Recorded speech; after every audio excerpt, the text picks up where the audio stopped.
Hello and welcome to Newsclick. Today we're going to discuss the Greek crisis and the conditions that have arisen after the no vote in Greece. We have with us Professor Prabhat Patnaik. Prabhat, good to have you with us. Thank you. What do you think is the political implication of the no vote? Looking at the technicalities of the negotiations is a different issue. But politically, does it mean that there is now a feeling that austerity needs to be fought, the kind of financial policies that have been imposed on Europe, particularly the Eurozone, that needs to be now resisted? Yes, I think there are two ways in which this no vote is politically very significant. The first is that is the first time that there has been in any country, to my knowledge, a referendum on an economic policy issue. And I think that is very important because it shows a trend towards democratizing economic decision making.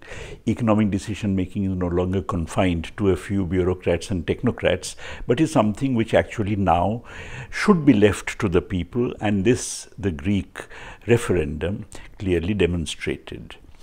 And so in that sense, a very positive development. The other thing, of course, is the specifically no vote, because it again brings out for the first time in a very clear manner the conflict between the people at large and the interests of finance.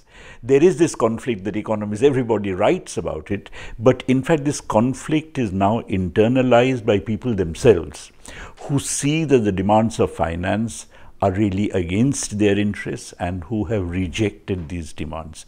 So I think it's a tremendous move towards democratization in any country, and of course certainly in Greece, and it would have clearly very important implications as far as the whole of Southern Europe is concerned, because all of them are more or less in the same boat as Greece is.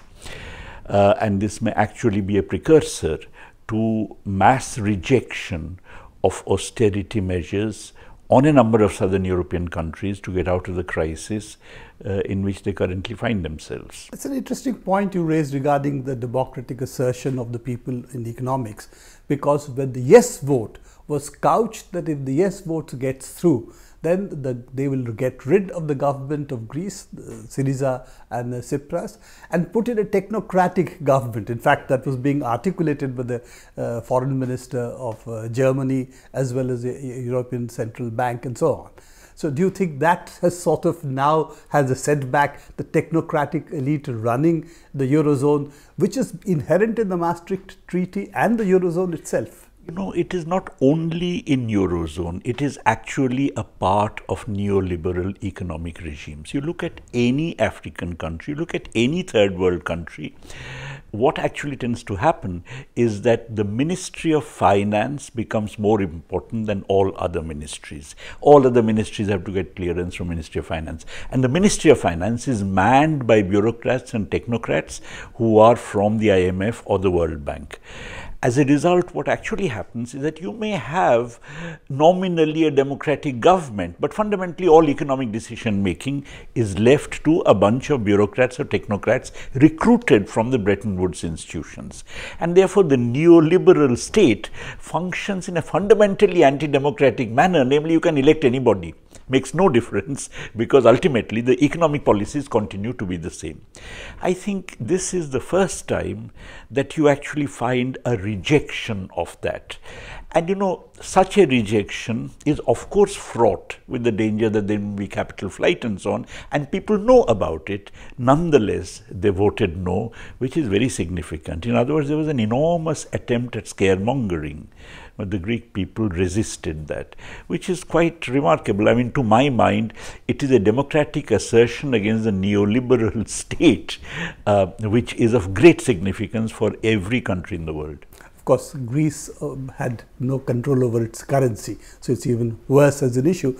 But you raised the issue of the southern European countries, Spain, Italy, and so on. And Spain never had a deficit, did not borrow as the Greeks were supposed to have done. So the whole argument that it was debt because of the profligacy of the Greeks doesn't hold good on the Spanish crisis, but it's of a very similar order.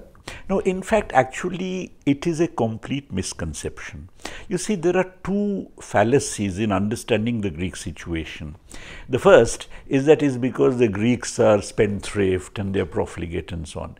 This Greek crisis is fundamentally linked to the general world capitalist crisis. Whenever there is a recession in the world economy, every country's export tends to go down. And of course, when exports go down, then do you cut back completely on the domestic level of activity? Because every country, if they did that, then the recession would be much worsened, quite apart from the human cost and so on. Now, the Greeks didn't do that because of the fact that there was a crisis in the world economy. They nonetheless tried to insulate their people against this crisis, which is a very laudable objective. Therefore, this whole idea that they were spendthrift and therefore something wrong with the Greeks is a completely wrong idea. It's actually something wrong with world capitalism, of which Greece is a victim. The second fallacy is that even as things stand, there is nothing to be done other than the fact that the Greeks have to, cut their cloth, coat according to their cloth or whatever, tighten their belts and so on, which is complete nonsense. Because if you take Eurozone as a whole, Germany is a surplus country. If you have surplus countries who actually start expanding their economy, suppose the Germans give substantial wage increases or substantial increase in government expenditure, then the demand increases not only in the German economy but in the entire Eurozone economy, and that actually gets the Greeks out of their crisis as well, because their exports are going to increase. So the basic thing is that the surplus countries do not increase, which would be actually a much better solution for all. It's not a zero-sum game, it's a very positive-sum game if the surplus countries expanded. But they don't do that, but they ask the deficit countries to contract, which is exactly what they are doing. And the contraction, of course, leads to finally the GDP shrinking and the debt becoming even more unsustainable, which is what we have seen in the case of Greece. But it's also interesting, it's not the bailing out of the Greeks, but really of the German, French banks. That was really where the debt burden came from. That entire private debt was really made into national debts, as it were. But last question. What do you think is the course of this? Do you think it will mean debt relief and some acceptance of austerity, or a Greek exit? I know it's a difficult question to answer, as a crystal ball grazing.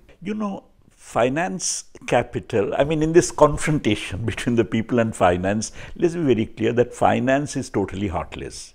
Now, in other words, they are bloody-minded enough to insist upon the same austerity measures which the people of Greece have rejected. Now, I think that really leaves the ball in Syriza's court.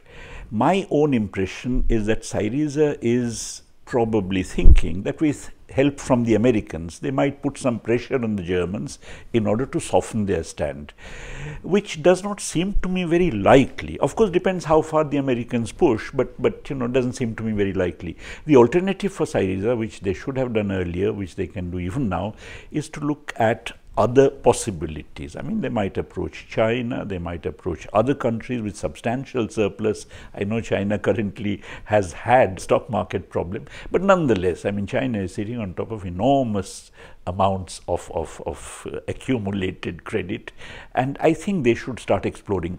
That may even put pressure on the Germans. Syriza has to look at the hard option of working towards an exit, even if they don't exit right now, that at least that option should be on the table, because they earlier seem to have taken the option off the table, and that led them into a lose-lose situation. Yes. So I think with this no vote, they could start talking about putting that back on the table. Yes, absolutely. I think they should. I think given the assertion of the Greek people, Syriza should actually put on the table before the people what are all the options, prepare them for the possibility of an exit. I'm not saying work for an exit, prepare them for the possibility of an exit, and prepare also the Greek economy to meet the kind of challenges that an exit might entail. So if nothing else, that would at least improve their bargaining position. Absolutely. At the moment they are putting all their eggs in one basket. The moment they are seen to be transferring eggs to some other baskets, then you'd find there might be a change in the mindset of the German banks. Thank you very much, Prabhat. We'll continue to watch the Greek crisis and come back to you as it develops. Thank you. Thank you.